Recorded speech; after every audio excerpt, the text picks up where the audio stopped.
देखिए और এটা না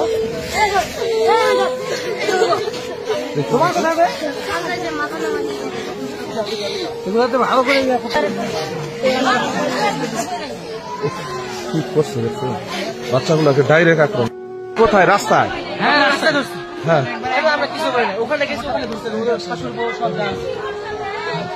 তোমরা পঞ্চগড় থেকে আসতেছো হ্যাঁ পঞ্চায়েত থেকে আসতেছি রাস্তায় উনি অটোলা উনি দেখছে আমাদের স্টার্ট হয়েছে তাই নাকি হ্যাঁ স্টার্টের গাড়ি ধরছে আর ওর পিছন দিয়ে আছি আমি আমি খালি এখানে আছি এখানে অন্য গাড়ি দিয়ে আছি সাথে সাথে ওরা স্বামী স্ত্রী ধরে